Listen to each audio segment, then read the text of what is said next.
அண்மை செய்தியை பார்த்துக் கொண்டிருக்கிறோம். வேங்கை வயல் விவகாரத்தில் தாக்கல் செய்யப்பட்ட குற்றப்பத்திரிகையில் முரண்பாடுகள் உள்ளதாக புதுக்கோட்டை வன்கொடுமை தடுப்புச் சட்ட சிறப்பு நீதிமன்றத்தில் மனு அளிக்கப்பட்டிருக்கிறது.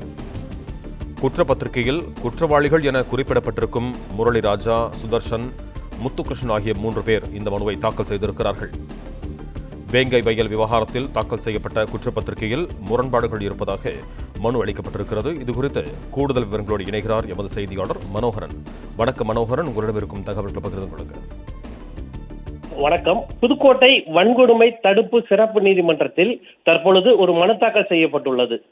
புதுக்கோட்டை வன்கொடுமை தடுப்பு நீதிமன்றத்தில் தாக்கல் செய்யப்பட்டுள்ள அந்த மனுவில் குற்றம் சாட்டப்பட்டுள்ள 3 பேர் சார்பில் சிபிசிஐடி காவல்துறையினர் சென்னை உயர்நீதிமன்றத்தில் தாக்கல் செய்யப்பட்டுள்ள குற்றப்பத்திரிகையில் முரண்பாடுகள் இருப்பதாக கூறி அந்த மனுவை ஏற்கக்கூடாது என்றும் இப்பொழுது மனு தாக்கல் செய்யப்பட்டுள்ளது.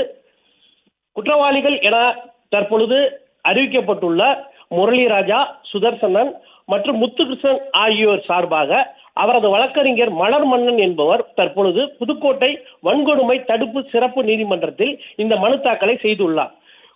புதுக்கோட்டை வன்கொடுமை தடுப்பு சிறப்பு நீதிமன்றத்தில் இந்த மனு தாக்கல் செய்யப்பட்டுள்ளது. தற்பொழுது இந்த மனுவில் குற்றவாளி என சிபிசிஐடி காவல்துறையால் அறிவிக்கப்பட்டுள்ள அந்த 3 பேரையும் 3 நபர்களையும் குற்றப்பத்திரிகையிலிருந்து நீக்க வேண்டும் என்றும் குற்றப்பத்திரிகையில் முரண்பாடுகள் இருப்பதாகவும் கூறி அவரது சார்பாக அவரது வழக்கறிஞர் தற்பொழுது இந்த மனு தாக்கலை புதுக்கோட்டை வன்கொடுமை தடுப்பு சிறப்பு நீதிமன்றத்தில் தற்பொழுது மனு தாக்கல் செய்துள்ளார்.